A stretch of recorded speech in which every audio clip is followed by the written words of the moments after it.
दोस्तों, अब हम बात करते हैं हमारे भारत की मुख्य फसलों पर। उससे पहले हम जानते हैं भारत की कृषि गणना के बारे में।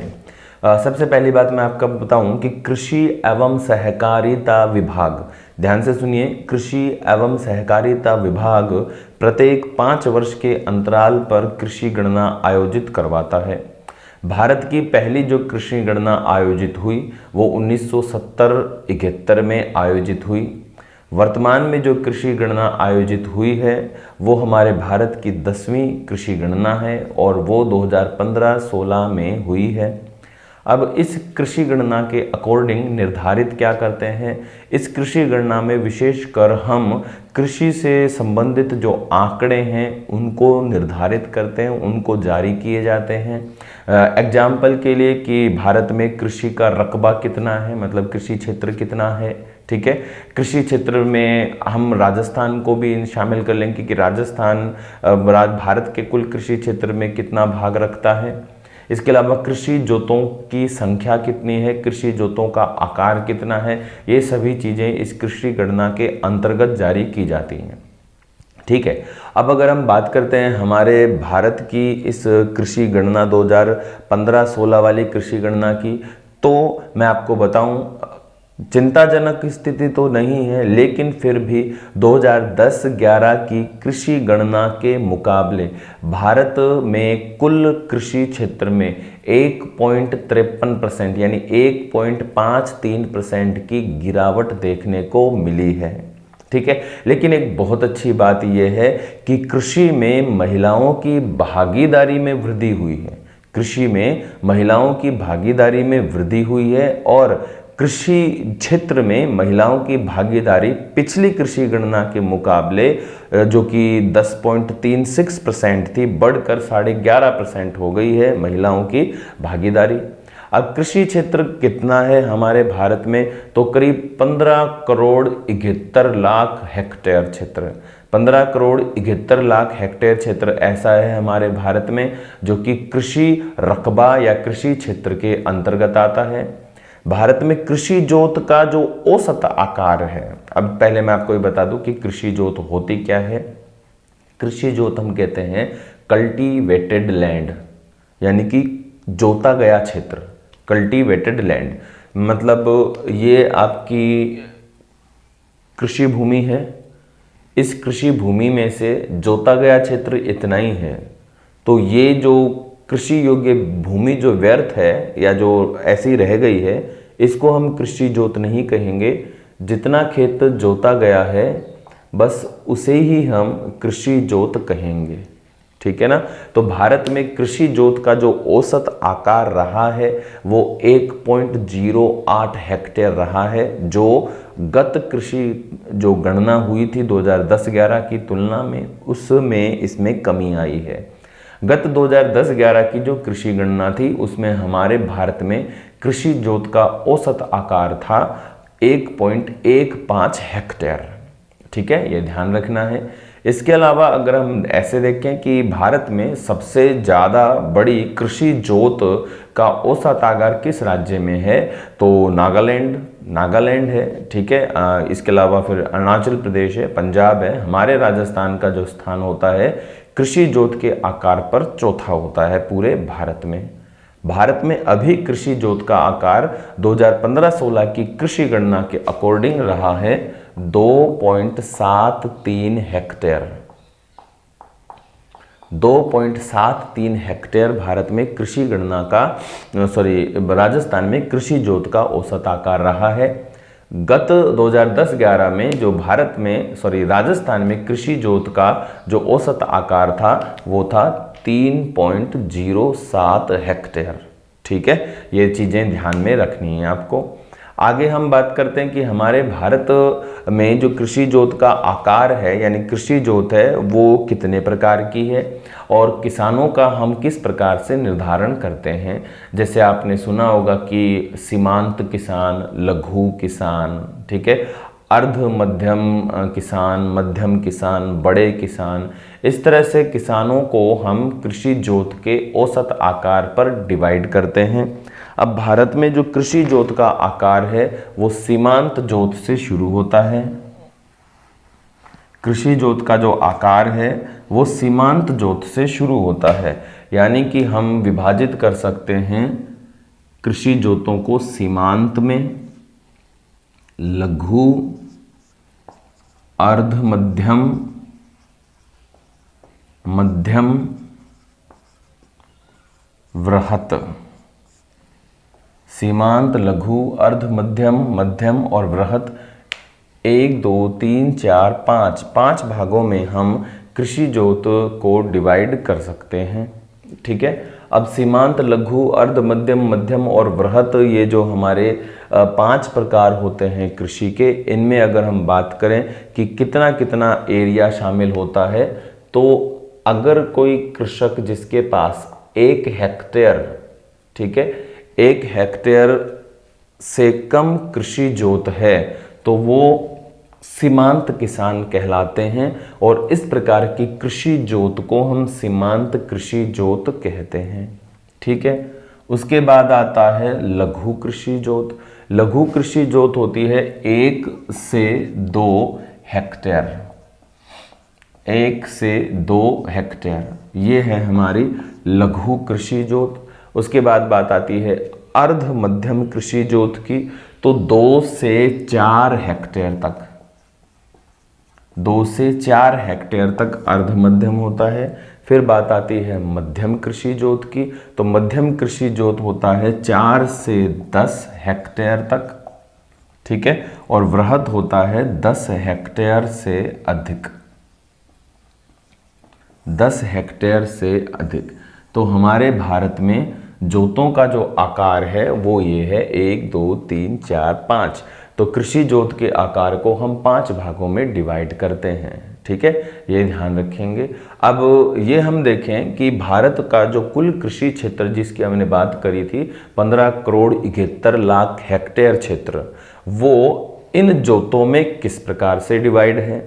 तो भारत में सीमांत और लघु जोत जो हैं, इसके अंतर्गत भारत का सर्वाधिक कृषि क्षेत्र आता है, करीब 86.21%, यानी कि भारत की कुल कृषि भूमि का 86.21% सीमांत व लघु जोत के अंतर्गत आता है। ठीक है, ये ध्यान रखना है। इसके अलावा फिर अर्ध और मध्यम जोत की बात करते हैं, तो अर्ध और मध्यम जोत में भारत की कुल कृषि क्षेत्र का 13.22% आता है, और शेष रह गया वो करीब 0.57 या 0.57%, ये आ जाता है हमारी वृहत कृषि जोत के अंतर्गत। तो ये हमारे भारत में कृषि जोत का प्रकार है, ये ध्यान रखना है। और कृषि जोत के अकॉर्डिंग भारत में कृषि का एरिया भी है। अब भारत की जो कुल कृषि क्षेत्र या कृषि रकबा है उसमें से राजस्थान कितना रखता है, यानी 15 करोड़ है ना हमारे, लगभग 15 करोड़ 71 लाख, तो हमारा जो राजस्थान है उसमें वो रखता है 2 करोड़ 8 लाख हेक्टेयर क्षेत्र, 2 करोड़ 8 लाख क्षेत्र, 8 लाख हेक्टेयर क्षेत्र, या हम कह सकते हैं 287 लाख हेक्टेयर क्षेत्र जो है वो राजस्थान के अंतर्गत आता है। ठीक है, ये ध्यान रखना है आपको। इसके बाद हम बात करते हैं हमारे भारत की जो मुख्य फसलें हैं उनके बारे में। दोस्तों, बात कर रहे थे हम भारत की मुख्य फसलों के बारे में, तो सबसे पहले भारत की जो मुख्य फसलें हैं उनमें कुछ क्वेश्चन आते हैं, जैसे कि भारत में सर्वाधिक क्षेत्र पर बोई जाने वाली फसलें कौन सी हैं। तो भारत में सर्वाधिक क्षेत्र पर बोई जाने वाली जो फसलें हैं वो होती हैं खाद्यान्न फसलें। खाद्यान्न फसलें भारत में सर्वाधिक क्षेत्र पर बोई जाती हैं। ना केवल ये सर्वाधिक क्षेत्र पर बोई जाती हैं, बल्कि खाद्यान्न फसलों का सबसे ज़्यादा उत्पादन भी हमारे भारत में होता है। अब खाद्यान्न फसलों का बोया जाना और सबसे ज़्यादा उत्पन्न होने की वजह एक सिंपल सी वजह है, क्योंकि भारत में गहन कृषि की जाती है, कृषि भूमि पर जनसंख्या का दबाव बहुत ज़्यादा है, इसलिए हमारे भारत में खाद्यान्न फसलों का महत्व अधिक है। ठीक है, ये ध्यान रखना है आपको। अब खाद्यान्न फसलों की बात जब चल रही है तो खाद्यान्न फसलों में आता क्या है। खाद्यान्न फसलों में शामिल होते हैं अनाज और दाल, अनाज और दाल सम्मिलित होते हैं। ठीक है, अब यहाँ पे हम एक चीज़ जोड़ देते हैं कि अगर हम भारत में खाद्यान्न फसलों की बात करते हैं कि खाद्यान्न फसलों के उत्पादन की बात करते हैं, ठीक है। तो खाद्यान्न फसलों के उत्पादन में चीन के बाद अपना जो भारत है, भारत सेकंड स्थान रखता है। खाद्यान्न फसलों के उत्पादन में चीन के बाद भारत सेकंड स्थान रखता है। अनाज के उत्पादन में, जो कुल अनाज हैं उनके उत्पादन में भी हम चीन के बाद दूसरा स्थान रखते हैं। और अनाजों में यदि हम अलग कर देते हैं गेहूं और चावल, तो गेहूं और चावल दोनों के उत्पादन में हम चीन के बाद दूसरा स्थान रखते हैं। दालों के उत्पादन में हम पहला स्थान रखते हैं, ठीक है, ये ध्यान रखना है। दालों में हम पहला हैं, अनाजों में हम दूसरा हैं चीन के बाद।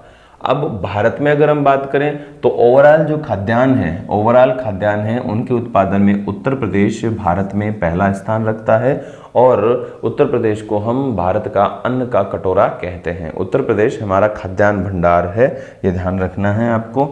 चाहे कुल खाद्यान्न में गेहूं का उत्पादन भी सबसे ज़्यादा उत्तर प्रदेश करता है, बट चावल का उत्पादन सबसे ज़्यादा वेस्ट बंगाल करता है, ठीक है। तो हम अब क्या करते हैं, खाद्यान्नों में सबसे पहले हम बात कर लेते हैं दालों की। बात करें तो दालों में भारत में सबसे ज़्यादा दलहन का उत्पादन मध्य प्रदेश करता है, ठीक है।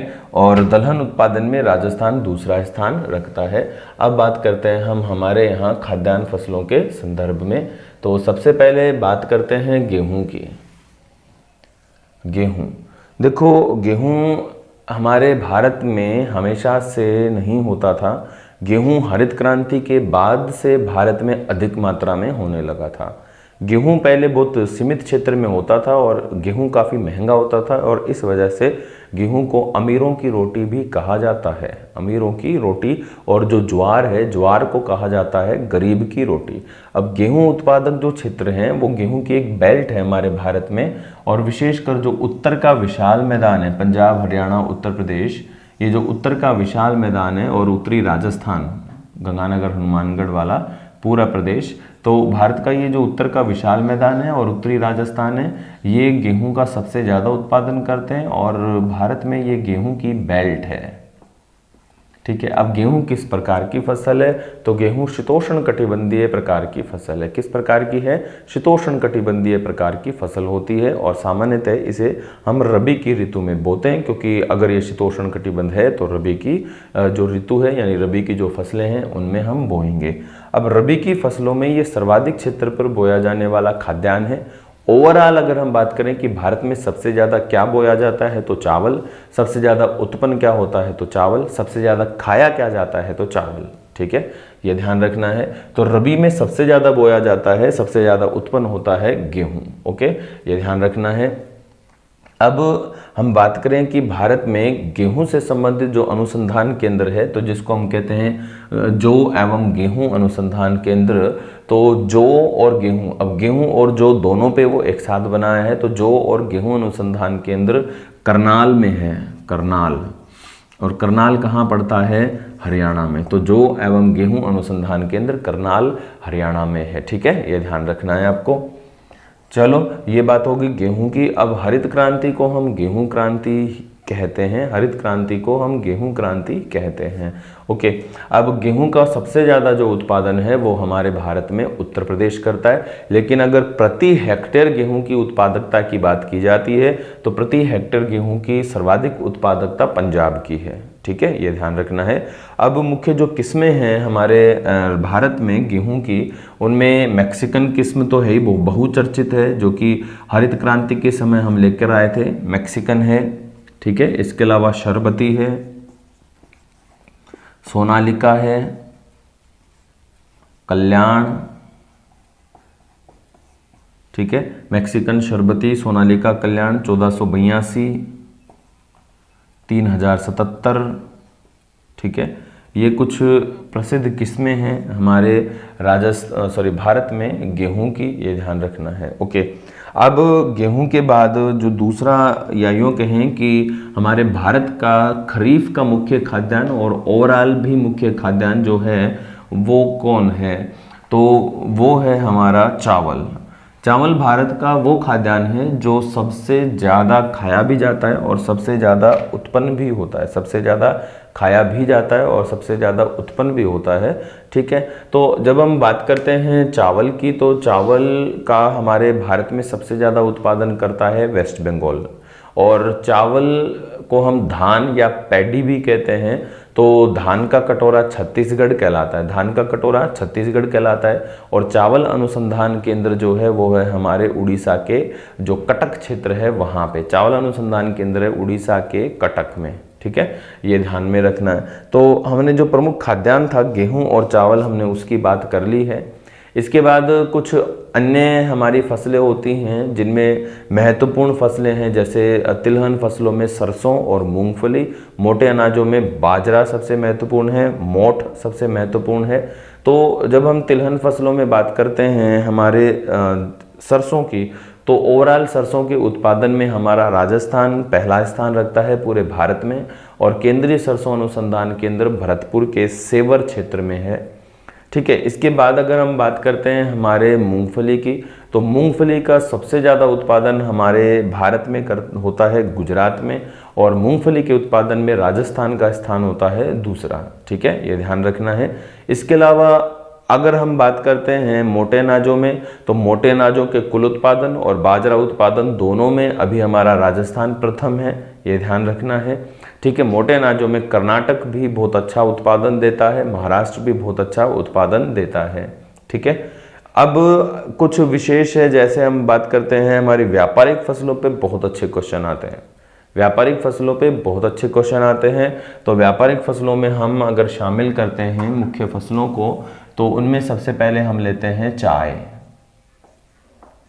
चाय, हमारा जो भारत है विश्व में चाय का दूसरा सबसे बड़ा उत्पादक देश है, साथ ही सबसे बड़ा उपभोक्ता देश है। विश्व में सबसे ज़्यादा चाय हमारे भारत में ही पी जाती है। अब भारत में चाय हमेशा से तो थी नहीं, चाय का पौधा लेकर कौन आए फिर? चाय ब्रिटिश शासन काल में चाइना से या हिंद चीन से भारत में लाया गया, और लॉर्ड विलियम बेंटिंग के प्रयासों से दार्जिलिंग वेस्ट बंगाल में इसे बोया गया।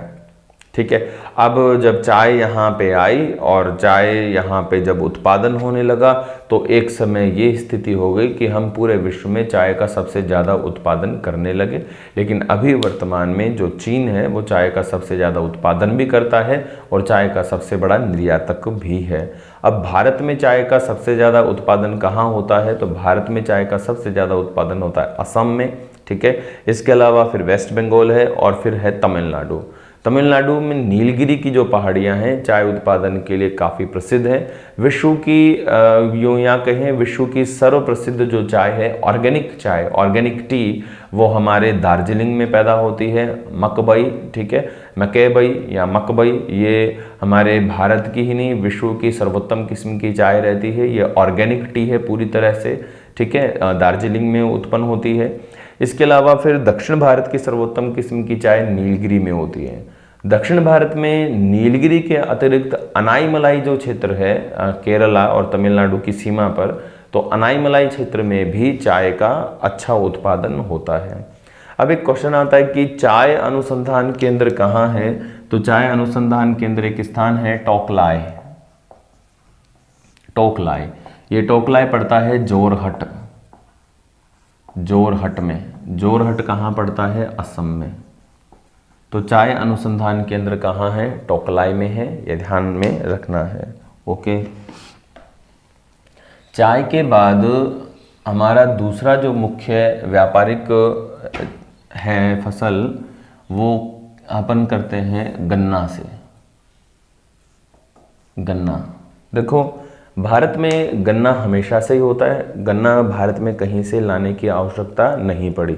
ठीक है, ये बात तो पहले तो ध्यान में रखना है। अब गन्ना किस प्रकार की फसल है और चाय किस प्रकार की फसल है? गन्ना भी उष्णकटिबंधीय आर्द्र जलवायु की फसल है और चाय भी उष्णकटिबंधीय आर्द्र जलवायु की फसल है। ठीक है, गन्ना जो है, गन्ना की खास बात है कि गन्ना एक ऐसी फसल है जिसको अधिक ग्रीष्म ऋतु भी नुकसानदायक है। मतलब है वो उष्णकटिबंधीय, लेकिन अगर शुष्क ग्रीष्म ऋतु है तो उसके लिए नुकसानदायक है क्योंकि गन्ना सूख जाता है। ठीक है। तो अगर हम बात करते हैं हमारे भारत में गन्ना उत्पादन सबसे ज़्यादा कहाँ है, तो भारत में गन्ना उत्पादन भी सबसे ज़्यादा यूपी में है, और गन्ने से चीनी उत्पादन भी सबसे ज़्यादा उत्तर प्रदेश में ही है। महाराष्ट्र पिछड़ गया है चीनी के उत्पादन में। अभी गन्ना चीनी और उत्तर प्रदेश गन्ना और चीनी के उत्पादन दोनों में काफ़ी महत्वपूर्ण स्थान रखता है। अब गन्ना के लिए काफ़ी प्रसिद्ध क्षेत्र हैं, उत्तर प्रदेश में होता है, महाराष्ट्र में है, तमिलनाडु में है, आंध्रा में है, काफ़ी जगह पंजाब हरियाणा बड़ी संख्या में हमारे यहाँ गन्ना उत्पादन होता है। अब गन्ने की स्थिति क्या है, तो याद रखिए आप, ब्राज़ील के बाद गन्ना उत्पादन में हमारा भारत दूसरा स्थान रखता है। ठीक है, ब्राज़ील के बाद गन्ना उत्पादन में भारत दूसरा स्थान रखता है। और अगर हम बात करें चीनी में भी, तो चीनी में भी ब्राज़ील के बाद भारत दूसरा स्थान रखता है उत्पादन में। ठीक है, ये ध्यान रखना है।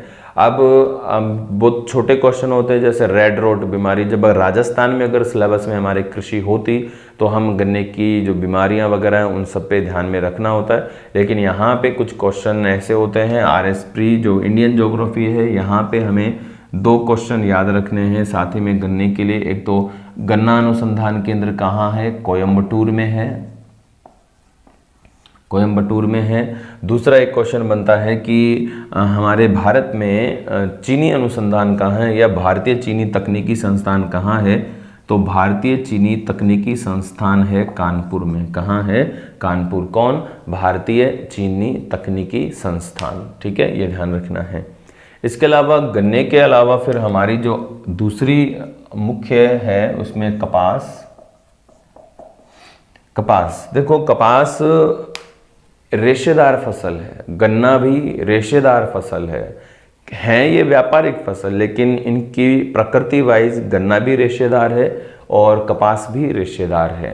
ठीक है, कपास के उत्पादन में हमारा भारत का स्थान दूसरा है चीन के बाद, लेकिन कपास का जो बोया गया क्षेत्र है कुल, उस कपास के बोए गए क्षेत्र में हम चीन से भी ऊपर स्थान रखते हैं और हमारा स्थान है पहला। भारत में कपास का सबसे ज़्यादा उत्पादन महाराष्ट्र है, गुजरात है, महाराष्ट्र है, यहाँ पे होता है। ठीक है, इसके अलावा अगर हम बात करते हैं कि कपास कहाँ से आया, तो कपास हमेशा से भारत का ही का पौधा रहा है। सिंधु घाटी सभ्यता के समय हमें कपास का मतलब कॉटन का एक वस्त्र मिला था, तो हमेशा से हमारे यहाँ कपास बोया जाता रहा है। और ठीक है, अब बात करते हैं अगर हम कपास के संदर्भ में, और तो कपास अनुसंधान केंद्र कहाँ है, तो कपास अनुसंधान केंद्र है मुंबई में। मुंबई में कपास क्या है, देखो कि कपास रेशेदार फसल तो है ही, साथ ही में कपास वस्त्र निर्माण के लिए एक बड़ा उद्योग भी तैयार करता है। ठीक है, ये ध्यान रखना है। अब कपास के बाद कपास में फिर कुछ लोकल क्वेश्चन है, जब अगर राजस्थान ज्योग्राफी में कृषि होती तो वो, जैसे कपास के बीज क्या कहलाते हैं, बिनोला कहलाते हैं। कपास रुई से बीजों को पृथक करना क्या कहलाता है, ओटाई कहलाता है।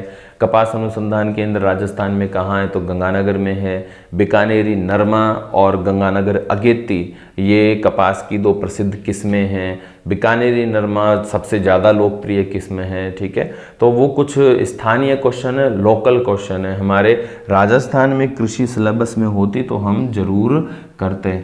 ठीक है, अब यहाँ हम बात करते हैं, कपास अनुसंधान केंद्र हो गया था मुंबई में। अब मुख्य फिर व्यापारिक फसल लेते हैं जूट।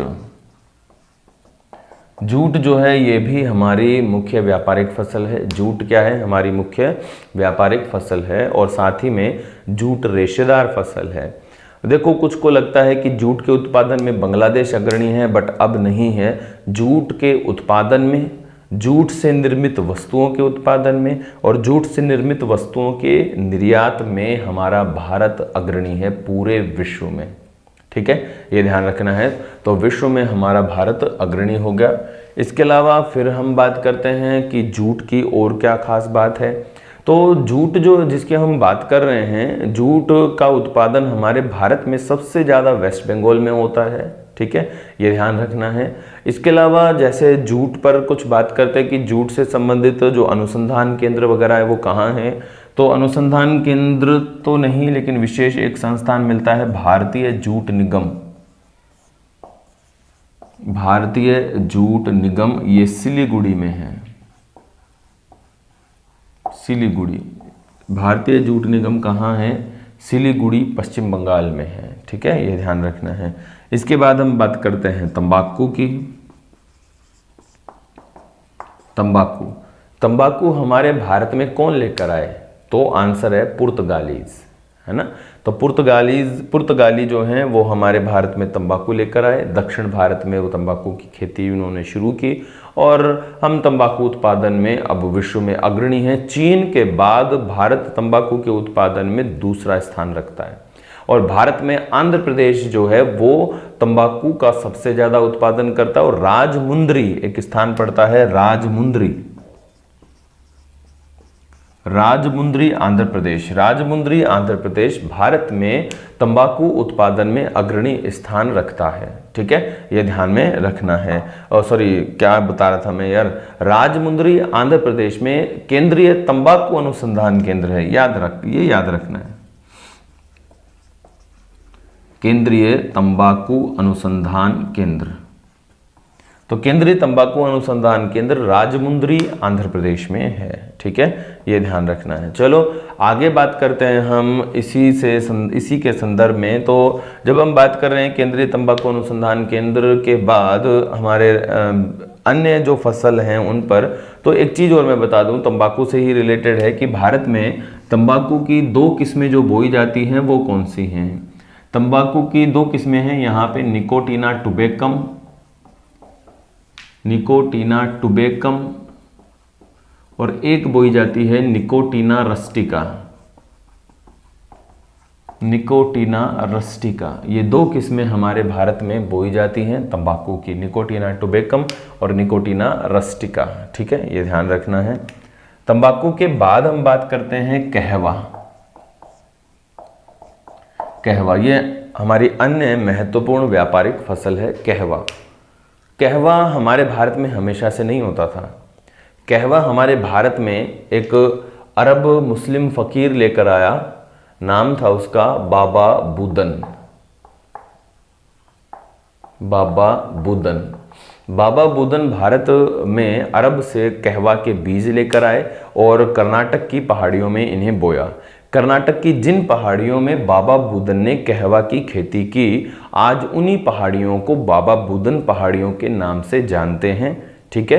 तो बाबा बुदन जो है वो लेकर आए और उसके बाद कहवा का उत्पादन आप जानते हैं पूरे विश्व में ब्राज़ील सबसे ज़्यादा करता है। ब्राज़ील को हम कहवा पात्र कहते हैं।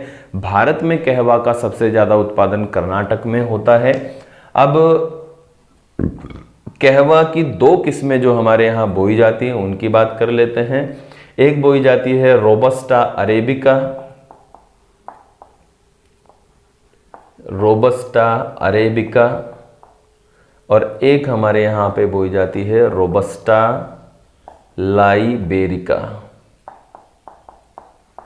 रोबस्टा अरेबिका, और एक बोई जाती है रोबस्टा लाइबेरिका, ठीक है, ये ध्यान में रखना है। तो ये 2 किस्में हैं हमारे पास, रोबस्टा अरेबिका और रोबस्टा लाइबेरिका। किसकी हैं ये 2 किस्में? ये 2 किस्में हमारे पास कहवा की, जो कि भारत में बोई जाती हैं, ठीक है। तो कहवा, गन्ना, कपास, जूट, तंबाकू, नारियल, नारियल की बात कर लेते हैं। तो नारियल के उत्पादन, नारियल हमारे यहाँ हमेशा से होता है, तो नारियल के उत्पादन में इंडोनेशिया के बाद भारत का दूसरा स्थान है और भारत में तमिलनाडु नारियल का सबसे बड़ा उत्पादक क्षेत्र है। नारियल के लिए जो संस्थान है वो है काशरगोड में, केंद्रीय नारियल अनुसंधान केंद्र, ये स्थापित है काशरगोड, काशरगोड केरल में, ठीक है दोस्तों। ये हमारे भारत की मुख्य फसलें हैं, इन्हें आप ध्यान में रखना है, ठीक है।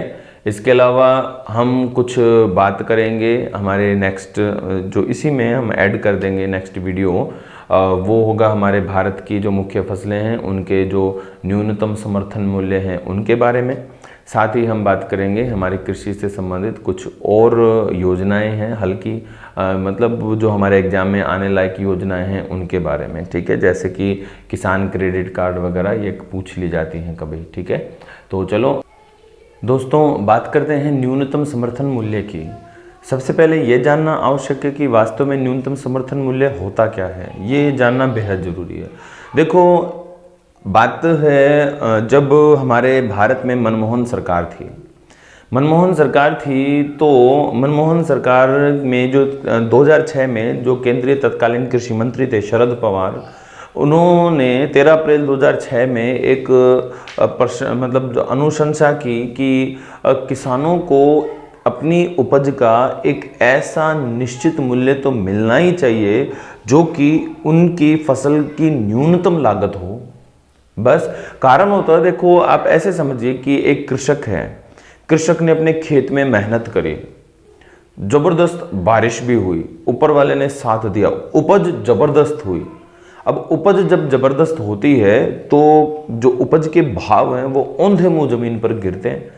किसान ने मेहनत की, उसका लाभ तो दूर, उसकी जो मेहनत होती है वो ही नहीं मिल पाता है। ऐसे में कृषक चाहता है कि मेरा जो बाजरा है 20 रुपए किलो बिके, वो बाजरा मार्केट में 8 से 9 रुपए किलो, 10 रुपए किलो, 12 रुपए किलो बिकने लगता है। तो ऐसे में किसानों को अपनी मेहनत तो दूर, लाभ तो दूर, मेहनत भी नहीं मिल पाती है। तो ऐसे में एक अनुशंसा जारी की गई केंद्रीय तत्कालीन जो कृषि मंत्री थे शरद पवार 2006 में, कि कृषकों के लिए एक न्यूनतम समर्थन मूल्य होना ही चाहिए। और उसके बाद से फिर न्यूनतम समर्थन मूल्य हमारे भारत में जारी किए जाने लगे। तो न्यूनतम समर्थन मूल्य आप समझ गए कि क्या है, ये फसल का न्यूनतम लागत मूल्य है कि हाँ, कृषकों को इतना तो मिलना ही चाहिए। इससे कम पैसे में जैसे मान ली बाजरे का मूल्य तय कर दिया 1925 रुपये, ठीक है, 2000 रुपये तय कर दिया 1 क्विंटल का, तो अब कृषक क्या 2000 से कम रुपए में बाजरे को बेचने के लिए बाध्य नहीं होगा। कारण क्योंकि 2000 रुपये में तो उसे सरकार खरीदने के लिए तैयार है, तो वो होता है उसका न्यूनतम समर्थन मूल्य। तो ऐसे ही 2019-20 में जो न्यूनतम समर्थन मूल्य रहे हमारे प्रमुख फसलों के, हम उनकी बात करते हैं। गेहूं का जो न्यूनतम समर्थन मूल्य रखा गया वो था 1925 रुपये। चने का जो न्यूनतम समर्थन मूल्य रखा गया वो है 4875 रुपये। ये जो भी भाव हम पढ़ रहे हैं ये पर क्विंटल हैं। इसके बाद सरसों व रेप सीड्स के जो भाव रहे वो रहे 4425 रुपये। फिर बार्ली यानी जौ के जो भाव रहे वो 1525 रुपये।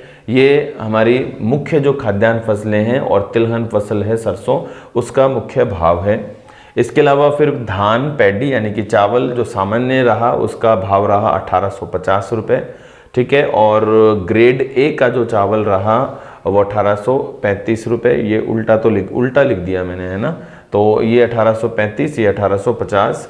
इसके अलावा फिर ज्वार जो हाइब्रिड है, उस ज्वार हाइब्रिड का जो भाव है, जो मतलब न्यूनतम समर्थन मूल्य है वो 2550 रुपये। और मालदंडी, ये मालदंडी ज्वार की किस्म होती है, शायद देशी होता होगा, तो उसका जो न्यूनतम समर्थन मूल्य है वो 2575 रुपये है।